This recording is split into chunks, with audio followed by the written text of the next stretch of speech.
Hola a todos, feliz sábado. Bueno, hoy los estamos engañando porque hoy no es sábado, pero estamos grabando esto porque hoy es un día muy especial. Estamos grabando esto el 24 de abril de 2024, día de mi cumpleaños. ¡Yay! Bueno, y me encantó porque le digo a mi esposito, bueno, él es una persona y ahorita vamos a hablar un poco también de esa personalidad que está implícita en el tema financiero, que a él le gusta ir con más calma, sin acelerarse, sin toda la cosa. Ay, es que me gusta mirarte. Entonces, sin acelerarse, entonces le digo, ¿qué quieres hacer hoy? No quiero afanarte nada. Me dice, quiero grabar un podcast. Por eso estamos aquí. Ese es su deseo de cumpleaños. Y es que para mí, siendo muy honesto, se volvió muy importante darle valor a ustedes, darle valor a las personas, y que mejor que en un cumpleaños háganme este increíble favor, y es poder aportarles un poquito. Entonces, el día de hoy vamos a hablar de nuestros errores financieros. Vamos a contarles en qué cosas creemos que nos hemos equivocado. Como todo ser humano nos hemos equivocado en cosas. No somos nada perfectos, no somos una relación perfecta, no somos personas perfectas, lejos de serlo, y más bien hemos aprendido mucho de nuestros errores y se los vamos a contar en este capítulo. Así es, todos toditos. Entonces, cójanse fuerte que aquí vamos. Hola a todos, bienvenidos al podcast de Pareja y Finanzas. Somos Dave y Dani, educadores financieros, y nuestro propósito de vida es evitar divorcios por plata. Y junto contigo, amigo oyente, lo podemos lograr. Así es, vamos a unir dos mundos, las finanzas y las relaciones de pareja. Te vamos a dar técnicas y estrategias para organizar tu dinero, pagar deudas rápidamente, proyectar y ser más pilo con el manejo de tus finanzas para que tu vida prospere. Y bueno, empecemos.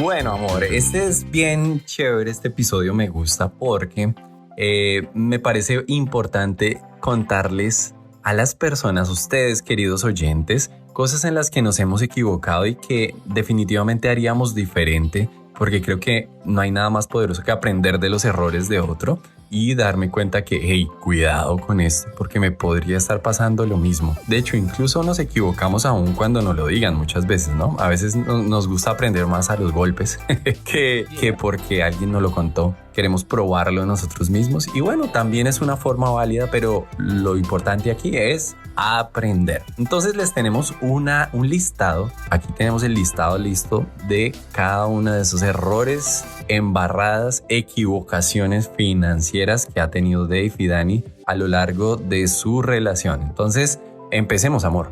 Así es, vamos a empezar. Y bueno, yo creo que esto es algo con lo que todas las personas, pero también los matrimonios, lidiamos un montón en nuestra vida financiera. Y es poner el dinero en el centro o como el Dios de nuestro hogar. Y siempre tenemos esa sensación de, claro, es mi plata o es nuestra plata. Y es que si no tenemos plata no vamos a lograr, y es que cómo vamos a hacer, y es que mejor dicho otros logran y nosotros no. Pues creo que eso fue una de las primeras cosas, y yo creo, amor, no sé si tú lo piensas igual, pero ha sido un trabajo permanente, porque no es como que de repente ese error se va. Yo creo que se va minimizando con el tiempo, más como que uno no es que lo pueda sacar fácilmente de su vida. Pero este tiempo ha sido desde que nos casamos, ya hace casi 9 años, fue empezar a quitarle ese lugar, digamos, al dinero, empezarlo a ver como un medio, no como un fin, y saber que, o entender que es realmente Dios el proveedor de nuestro hogar, y que no es por cuánto nos esforcemos, cuánto, mejor dicho, cuánto trabajemos, si tenemos 2 trabajos, si estamos en la mejor empresa, porque por esas razones que hemos conocido personas con muy buenos ingresos pero pésimos administradores, ¿no? Y tener ese sentido de que es mío, es mío, es mío. No creemos hoy que el dinero sea nuestro, el dinero es de Dios. O bueno, no como tal el sentido tal vez de la plata física, pero sí como que ese sentido de administrar lo que Dios nos ha dado. Si hoy no tuviéramos dinero, billetes, si no tuviéramos azúcar como medio de pago, pues probablemente eso sería lo que nosotros tendríamos que administrar. Entonces creo que ese primer error fue poner el dinero como un dios y que hemos venido cada vez más bajando. Y le sumaría desde mi punto de vista otra cosita adicional, y es que cuando el dinero se vuelve el centro, hay muchas más peleas, obviamente, porque estamos como el objetivo en casa es buscar la plata, ¿sí? Pero también te empiezas a llenar de un afán por las cosas, aunque creo que eso lo vamos a ver ahorita. Pero no sé tú cómo ves ese primer punto que pues uno se equivoca y hemos venido corrigiendo. Sí, total, como tú acabas de decir, lo importante aquí y el aprendizaje pues nos hemos llevado a lo largo de este tiempo es que el dinero no es nuestro, el dinero es de Dios. Nosotros solo somos administradores de lo que Él nos dio y vamos a rendir cuentas al final de nuestra vida de cómo lo administramos. De hecho, pues esto se los enseñamos en nuestros cursos, asesorías y demás, porque cuando andamos con la actitud de dueños, entonces le damos un lugar incorrecto al dinero en nuestras vidas y en nuestros hogares. Entonces, ¿creen que Dave y Dani se salvan de esto? No, es algo por lo cual tenemos que estar trabajando, que tenemos que estar sondeando, porque como somos seres humanos y como nos comparamos con otros, nos pasa igual que cualquier persona. Nos comparamos con otros, nos sentimos frustrados por cosas que no teníamos que sentirnos frustrados, nos llenamos de afán porque vemos que otros están alcanzando cosas que nosotros no. Entonces todas estas cosas nos llevan muchas veces a afanarnos por plata y a darle toda la importancia al dinero cuando no lo debe tener. Es importante, pero no es el centro, no es el Dios de nuestros hogares. Entonces eso sí ha sido un error, pero tratamos de constantemente estar quitándole ese poder al dinero. Yo creo que eso ha sido lo que nos ha ayudado tanto a ser prósperos. Me considero y nos consideramos personas prósperas y nos va bien hoy en día, pero ha sido en gran parte por haberle quitado ese poder al dinero. Entonces, ese creo que es el primero, ¿cierto? El segundo, pasemos al segundo, amor.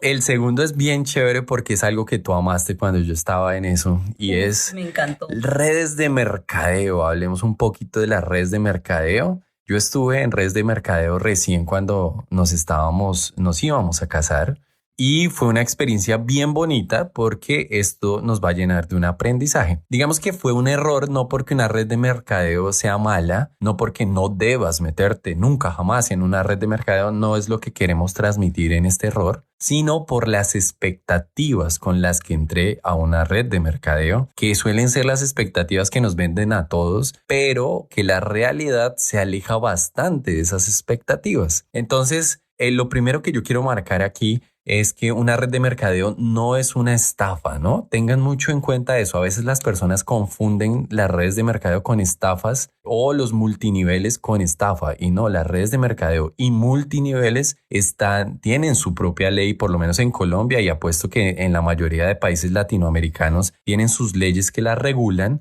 Por ejemplo, aquí en Colombia, la ley 1700 de 2013 regula las redes de mercadeo y los multiniveles, ¿sabían? Y dice las reglas que deben seguir estas empresas para ser legales. Y suelen ser legales. O sea, bueno, las mayorías son legales. Entonces, lo primero que quiero apuntar es eso. Es una red de mercadeo o un multinivel es algo legal en la mayoría de nuestros países latinoamericanos. Pero ¿cuál es el punto más importante para que sean legales? Que haya intercambio de un bien o de un servicio, que haya algo tangible, ¿sí?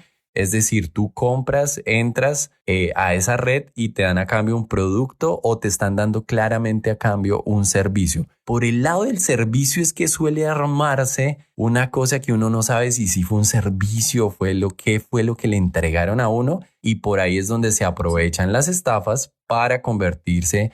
O sea, no la venden como red de mercadeo multinivel, pero en realidad en el fondo son estafas. Sí, y yo quería decir ahí algo importante y es como también el cómo lo identifico, porque por ejemplo, lo que tú decías, si eso tiene una ley, tiene una regulación que las cobija de alguna manera, pues evidentemente es una entidad que tiene que estar adecuadamente constituida, o sea, tiene que cumplir también unos pasos adicionales, pero pues lo que vemos ahorita, que es más heavy, es el tema de que muchas de estas se hacen pasar por multiniveles o etcétera, y realmente pues no lo son. Y ahorita vamos a tocarles lo que nos pasó. Pero de todas maneras, claro, en redes sociales y te dicen tal vez que sí, que es un multinivel, que no sé qué, y realmente ni siquiera están cobijadas porque esas sí son estafa. Pero en la que mi esposo estuvo, para nada, era una red de mercadeo legal, pero ¿cuál era el contexto? Ojo acá, ¿y por qué el error? Porque en ese momento recién casados, que usted ya les hemos contado que estaba mi esposo sin empleo y todo el asunto, y resulta que el problema de este tema es que primero él se había metido, al principio le exigían que tomara un paquete porque eran productos más o menos como por $1,000, si mi memoria a mí no me falla, creo que era $1,000, una cosa así, y esos $1,000 de alguna manera como que eran no solamente un montón de plata, estaban representados obviamente por producto, pero eso le exigía que fuera un pago mensual adicional por un tema de productos, o sea que él tenía que comprar, y eso creo que equivalía, si mi memoria no me falla, como a casi 450,000 pesos mensuales. Entonces imagínense en ese momento de toda esta crisis existencial de que no teníamos suficiente plata y tener adicionalmente que pagar el bendito autoconsumo, se llamaba eso, pues eso generó una crisis. Yo creo que ha sido como de los puntos donde mi esposo y yo tal vez más hemos discutido al principio del matrimonio por esa bendita red de mercadeo. Ahora, rescato muchísimo el tema de el liderazgo, y todo eso, pero sí, pues peleamos. No, sí, es lo rescatable de las redes de mercadeo y cuando son legales es que la educación es muy buena. Entonces sí, peleábamos y todo, pero yo estaba en cursos intensivos de liderazgo, de finanzas personales, de trabajo en equipo, de un poco de cosas, de ventas, o sea, eso me enseñó mucho, de verdad. Yo le agradezco mucho a las redes de mercadeo por lo que me enseñaron. Muy duro, digamos que ahí entran las expectativas y chévere que si nos están escuchando se lleven este aprendizaje, y es que muchas veces nos lo venden como, no, usted se mete y a los 3 meses usted ya está en un yate viajando y no, eso es bastante difícil y mucho depende de dónde estás arrancando. Es muy distinto, y rápidamente les voy a dar este ejemplo, es muy distinto que yo te invite, digamos, a mí me gusta el automovilismo, ¿sí? Y es muy distinto que yo te invite a correr y que tú ya tengas una experiencia de 5 años y tienes tu licencia de conducción en tu país y te voy a invitar para que te metas en cursos y aprender de automovilismo y ganemos un campeonato. Es mucho más fácil para esa persona que si yo te invitara y tú ni siquiera tienes una licencia de conducción. ¿Sí? No tienes ni idea de cómo conducir un vehículo y me toca enseñarte desde ceros, llevarte a conseguir la licencia y llevarte a ganar el campeonato, pues estamos todos de acuerdo que la segunda persona le va a tocar más duro, ¿verdad? Pues eso mismo pasa en las redes de mercadeo. Depende mucho desde donde arranquemos, desde donde arranques. Si tú no tienes ni idea de ventas, de liderazgo, de creación de equipos, de todas estas habilidades blandas incluso que hay que tener. Incluso de cómo hablar, oratoria. Si tú estás tan de cero en eso, pues te va a costar un montón. Diferente a si entra una persona que pues ya tiene alguna experiencia y suma unos años con eso, claro, esa persona la va a tener más fácil un poco. Pero es un negocio también que se concibe la mayoría de veces en Estados Unidos en dólares y que a nuestras realidades latinoamericanas pues nos va a costar mucho los costos y todo, y mantener a flote un negocio de esos es algo bien difícil. Y algo que con esto cierro este punto es, no me gusta que la mayoría de veces nos llevan a tener un poquito de odio por el empleo, ¿sí? Con un poquito de afán por dinero, por éxito, por mostrar estilo de vida. Esa parte es un error, ¿sí? Porque el empleo, no deberíamos tener nunca odio por el empleo y decir que solo el emprendimiento es bueno. No podemos caer en esos fanatismos. Si tú fueras emprendedor, quisieras que tus empleados amaran su empleo y ese odio por el empleo no es algo sano. Entonces, ese es el error número 2. Pasemos al número 3 rápidamente, sí. Amor, que se parece mucho. Se parece mucho y fue que una vez un amigo muy especial, lo queremos, los amamos todo, pero dijo, oiga, venga, es que estamos en este momento, bueno, es que hay una aplicación y entonces, ¿qué se hace? Lo que uno tiene que hacer es puro jugar y en ese jueguito, entonces uno va ganando plata y mete a otras personas y todos jugamos y no tenemos que hacer y bla, bla, bla. El tema es que se suponía que uno iba a ganar plata jugando, o sea, por favor, Sí, o sea, muchos mensos nosotros así mal.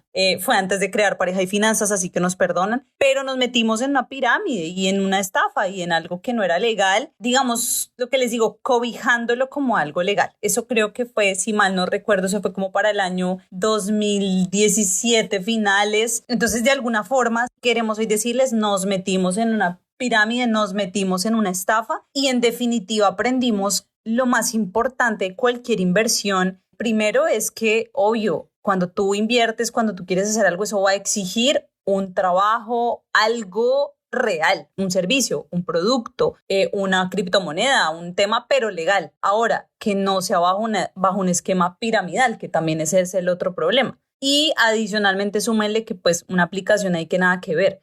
Entonces, lo difícil fue que, obvio, perdimos nosotros plata y nos dolió porque también nos decían cómo podemos, o sea, como que la idea era esa idea de, oiga, por lo menos recuperó la inversión, que no, qué bobada, porque también le hacías perder plata a los otros que estaban debajo de ti cuando eso se cayó. No debería estar yo orgulloso de recuperar dinero cuando le estoy tumbando la plata a otro, ¿no? Es que eso es lo que no nos damos cuenta en esos tipos de estafa, ¿no? Es como una pirámide, entonces si yo gano plata es porque estoy tumbándole plata a alguien. Estoy haciéndole perder, ¿no? Sí.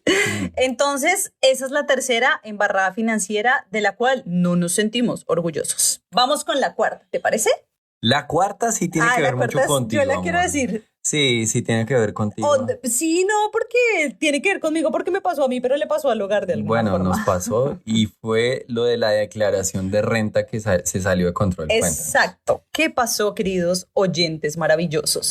Que resulta que acá en Colombia, para los que nos escuchan afuera, claro, cada país tiene su tema de impuestos muy distinto, pero acá en Colombia hay uno que se llama el tema de declarar la renta anualmente. Entonces, ¿qué pasa? Que dependiendo los montos que tú hayas movido en tus cuentas o tu patrimonio, tus ingresos, bueno, etcétera, tú tienes que declarar o no renta. En Colombia casi todo el mundo tiene que declarar renta y más después de la última reforma tributaria. Pero resulta que, ¿qué pasaba? Yo sí quiero contar algo que yo no he contado antes, y es que en Colombia también hay algunas cosas que son como los deducibles. O sea, me gusta explicarlo porque de pronto algunos esto que voy a decir no lo saben. Hay algunos deducibles de retención porque a ti mensualmente te van quitando un porcentaje que se va a ir como reteniendo para los impuestos. Y anualmente cuando haces la declaración, pues como te retuvieron, digamos, o más o menos, de eso va a depender cuánto tienes que declarar anualmente. Entonces, semestralmente las empresas, y como he trabajado en empresa, pues la empresa le dice a uno, oye, ¿qué tienes deducibles? ¿Y qué son los deducibles? Pues los han ido bajando, pero el tema de dependientes económicos, la medicina prepagada, o sea, cosas de este estilo, la empresa te dice cada semestre, oye, ¿tienes deducibles? Ellos lo reportan y eso hace que el porcentaje de retención sea mucho menor. Entonces, yo usualmente siempre pasaba los deducibles, dentro de eso es el tema del crédito hipotecario. Pero resulta, pasa y acontece que mi nivel de retención, el porcentaje que me quitaban todos los meses de manera mensual, era súper bajito. Pero mis ingresos subieron un poco más. Si mi memoria no me falla, eso fue para 2019, creo. Y entonces, bueno, yo tranquila, fui pagando mis impuestos normal, me retenían, pero cuando llegó el momento de la declaración de renta, yo nunca olvidaré, estaba en mi iglesia, estaba en un proceso de sanidad del corazón un miércoles en la noche y yo vi que en medio de ese tiempo salí y vi un montón de llamadas perdidas, eran como las 8:30 del contador y yo dije, algo tuvo que suceder. Y claro, yo ahí ya le pude devolver la llamada y me dice, Paulita, la más todo querido. Paulita, no, Danielita, él me decía, Danielita, yo soy Paula Daniela para los que no saben.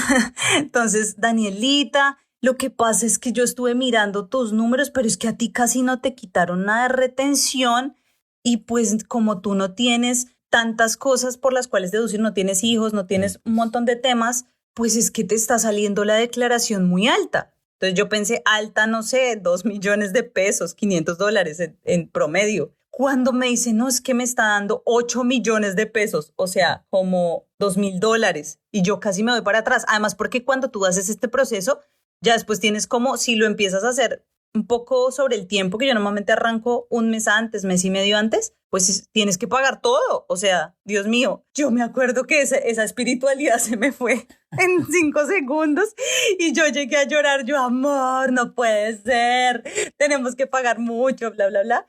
Y al final, ¿qué pasó? Que digamos que nosotros damos ciertas donaciones importantes al año que yo nunca las había pasado porque eso también genera deducciones al tema de los impuestos, porque das a entidades sin ánimo de lucro, se llama acá en Colombia. Y al final yo le dije, mira, pues yo tengo estas donaciones, nunca las paso. Y él me dice, no, pero pues tienes que pasarlas porque es algo de caridad que tú estás dando a X entidades, ¿sí? Sea tu iglesia o sea a una fundación, o sea, donde sea, es algo que tú estás dando de tu ingreso y lo das mensualmente. Y yo como, nada, pues tenemos que pasarlo. Pues eso me bajó la declaración a la mitad, es decir, como a 4 millones, es decir, como a $1,000 más o menos a precios de hoy.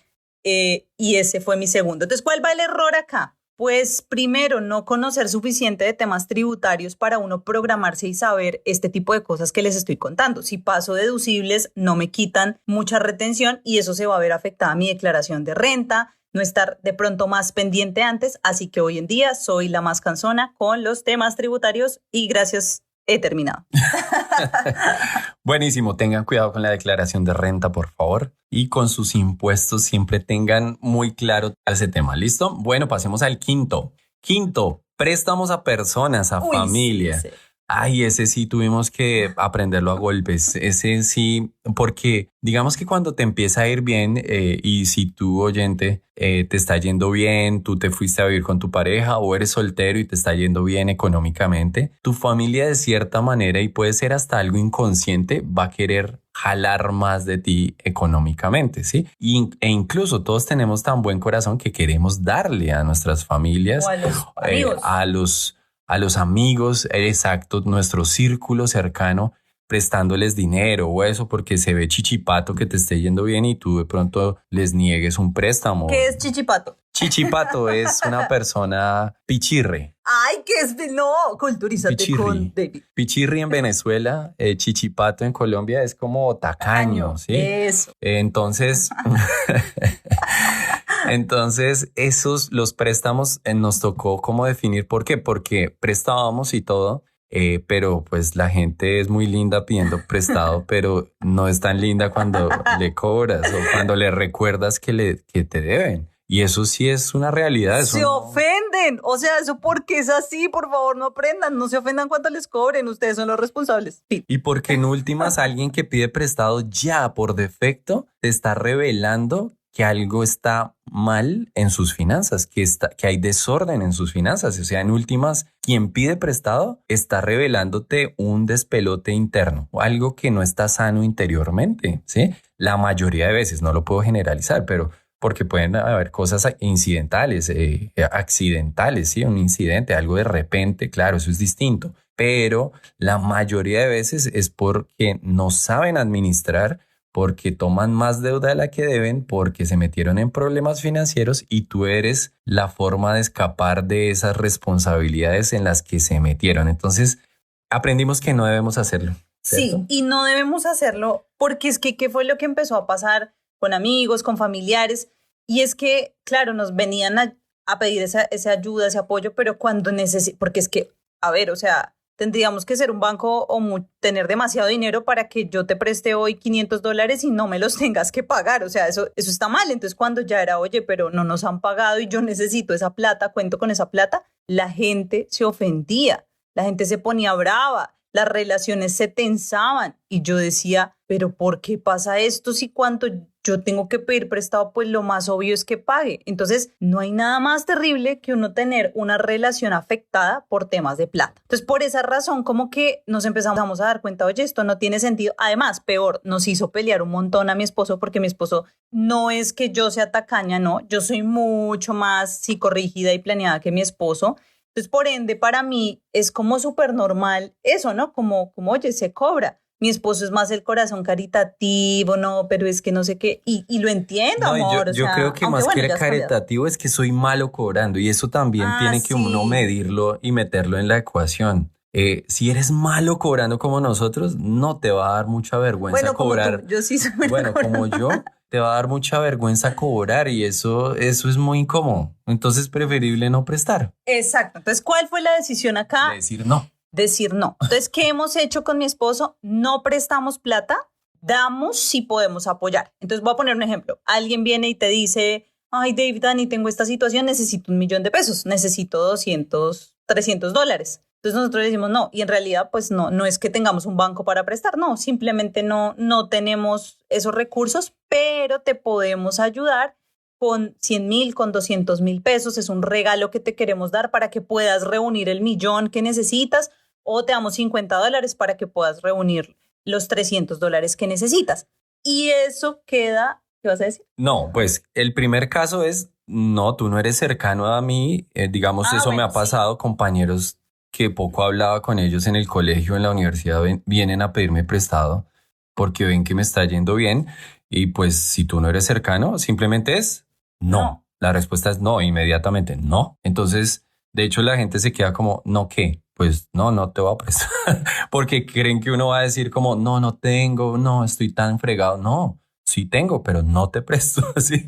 Entonces, y debe ser una respuesta que deberíamos normalizar. Exacto. Sí, sí tengo, pero no te voy a prestar. Es que yo no tengo una relación contigo, yo no te conozco, ¿sí? Segunda, la que tú dices, ajá. Y es, bueno, sí te conozco, hay una relación de cercanía y todo, no te presto, pero si me pediste $300, ok, te voy a regalar 50 o $25, y ya, no hay deuda entre nosotros, no hay pendientes. Exacto. Y obvio, pues lo acordamos. Y aquí sí le hablamos mucho a las parejas y lo digo transparentemente porque nosotros amamos apoyar a nuestra familia en la medida en la que podamos, ¿sí?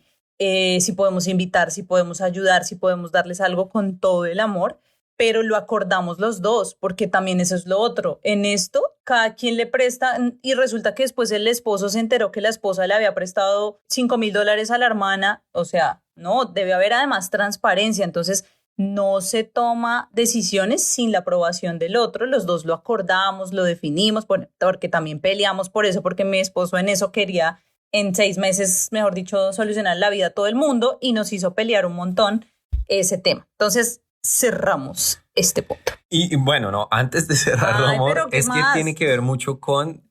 también hay un puntico ahí con la familia, sí. Y esto también le puede estar pasando a muchas personas y es que con el dinero me pasó a mí, yo quería seguir siendo como el líder de mi familia, es decir, de mis papás, de mis hermanos y aún casado, pues entonces seguir estando ahí para ellos, organizarles las cosas, hacerles los trabajos, pasar las cartas y ir a hacer filas. Y eso es una bonita intención, pero en últimas nos dimos cuenta que no es tan sano. No es tan sano porque hay que permitirle a los papás de uno explorar, darse cuenta, aprender cosas y les quitamos esa posibilidad al tomar el control de cosas que ellos deberían estar haciendo o obviamente, que tus hermanos deberían estar obviamente haciendo. Obviamente sí, digo, papás, pues si tu papá es muy, muy adulto y depende claro. 100% de ti, claro.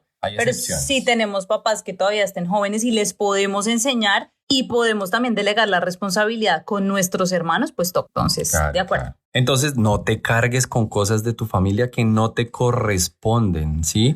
No te metas de redentor, dicen por acá, no te metas a meterle la mano a cosas que no son tu responsabilidad, porque si tú te casaste y te fuiste a vivir con alguien, pues ya tu responsabilidad es tu nuevo hogar, ¿no? Entonces nada, ahí hay una historia que la quiero contar muy rápidamente, aunque no tengo tiempo, se nos está yendo el tiempo, pero es que me gusta porque describe mucho lo que nos pasa en esa relación familia-dinero. Y es que un día vino el granjero, entonces el granjero estaba hablando con el médico de la granja y el médico le dijo, no, nos va a tocar sacrificar al caballo. El caballo está muy mal, entonces va a tocar, pues sí, darle una medicina, ¿cómo se llama, amor? Como para dormirlo, ¿sí? Como eutanasia, ¿sí? Al caballito, porque está muy mal. Lo único que lo puede salvar es que usted le dé este medicamento durante 7 días, todos los días seguidos, pero es muy difícil que un caballo reciba ese medicamento. Entonces sería como lo único que podría llegar a salvarlo. En eso, el marrano alcanzó a escuchar. Y el marrano escuchó lo que estaba diciéndole el médico y dijo, uy, bueno, no me toca avisarle al caballo porque lo van a sacrificar, lo van a matar si no se toma ese medicamento. Entonces el marrano se puso de rentor y dijo, no, se fue y habló con el caballo y caballo, yo quiero que tú te tomes un medicamento que te van a empezar a dar. Entonces en esas llega el amo y empieza a intentar darle el medicamento y el caballo, no quiero, yo no me voy a tomar eso, yo no me voy a tomar eso. Por favor, tómalo porque te van a sacrificar, te vas a morir si no te lo tomas. Día 1, no se lo tomó. Día 2, otra vez el marrano, por favor, tómatelo porque si no te vas a morir, te vas a morir.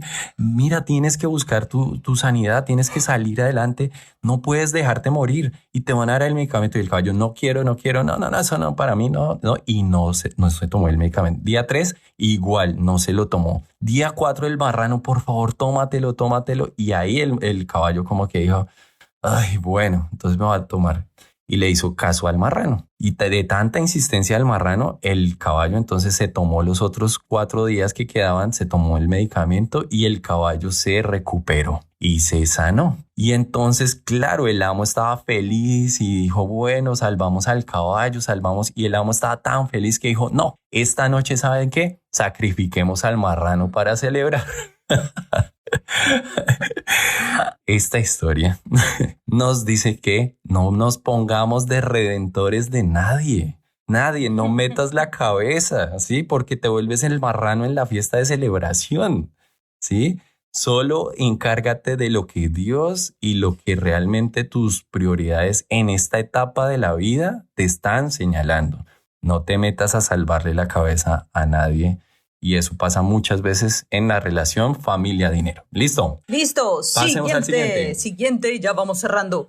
Entonces, sexto. Este es muy de Dani también. Tener el control del dinero. O sea, yo quiero decirles que, claro, yo no puedo filtrarlos a todos e intento tener un alma caritativa, incluso con mi esposo, para que no sean tan cuadriculados como yo, porque amo los cuadros, yo puedo estar viajando y entro a hacer mi cuadrito, a meter si se desajustó algo del presupuesto, o sea, me he hecho ultra mega control, pero justamente hay una parte de ser organizado, responsable y otra parte de querer tener el control. Y porque en ese control, claro, yo personalmente tiendo a perder mucho el disfrute cuando pasa algo imprevisto o como que me doy muchísimo palo. Entonces sí, por eso digamos que el fondo de imprevistos para mí es tan importante personalmente, porque claro, una persona que le gusta tener sus finanzas muy organizadas, pues el fondo de imprevistos, si pasa algo, digamos que nos ayuda a solventar esas cosas pues que no esperábamos. Pero realmente sí siento, aunque yo no sé, tú me dices, pero creo que lo he venido mejorando poco a poco. Por eso fuimos creando como más la estrategia de topes, que es mantener un máximo y con base en eso vamos gastando. Pero igual, créanme que es como una lucha muy de mi forma de ser, de tener el control, y le sumaría, y es que, claro, no 100%, y en esta silla, en este segundo punto sí creo que he mejorado bastante, y es que soy todavía como apegada a las cosas materiales, pero creo que ya lo he ido soltando. Entonces les voy a poner un caso muy triste, o sea, me da pena contarlo, pero me pasó. Y es que nosotros cuando íbamos a viajar la primera vez a París, compramos nuestras primeras gafas semicaras, pero semicaras era que habían costado como 110,000 pesos. O sea, como en Colombia, pues esto es un poquito más caro, como $30 más o menos. Porque uno siempre compraba la gafa de 20,000 y nos compramos las gafas y vamos a ir a París y nos vamos a estrenar unas gafas un poquito más costositas, entre comillas, y yo me las llevo, estoy frente a la Torre Eiffel celebrando nuestro segundo aniversario y yo me senté encima de las gafas y las rayé y me pongo a llorar, o sea, y David como... Ok, o sea, estás enfrente a la Torre Eiffel, estás conmigo, París, tu sueño, y te vas a poner a llorar por unas pinches gafas. Entonces, fíjense que ese tipo de cosas me pasaba mucho más antes, ya siento que respiro, hoy me siguen pasando cositas, pero claro, ese control, ese querer que las cosas no se dañen, no se deterioren, que es que tanto esfuerzo, y sí, yo entiendo el esfuerzo con el que uno compró las cosas, pero al final siento que no podemos apegarnos tanto a lo material ni tanto a los planes perfectos, porque simplemente la vida no es perfecta. Vamos a tener 1000 situaciones, 1000 imprevistos, que no quisiéramos que nos pasara. Entonces van a haber cosas que se nos van a salir de control. Ahora, eso no puede ser el permiso tampoco para decir, ay, no, ya no hago nada y mejor dicho, dejo que mi vida financiera es un desastre. No, pero me ha traído un poco de, ok, es dinero, o sea, el dinero se puede conseguir.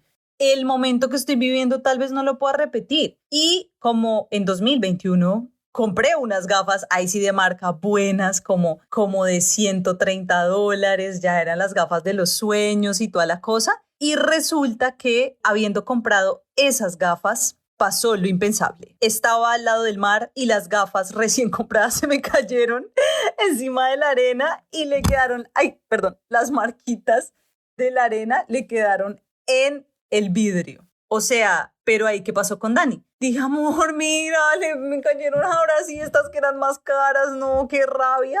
Pero Dani ya no se puso a llorar, Dani ya lo pudo procesar. Entonces, ya quería contarles esos 2 errores financieros con los que hoy en día sigo trabajando y ahí vamos. Para mí es más fácil ese punto porque sí, como que he interiorizado mucho más el hecho de que nada, las cosas son cosas y lo más importante son las personas, lo más importante es disfrutar y vivir el momento, el ahora. Entonces, esos fueron nuestros errores. Les contamos uno de bonus ahí. Estamos pasaditos de uno de bonus y ya. Listo, uno de bonus. El último error es el 7º y con este cerramos.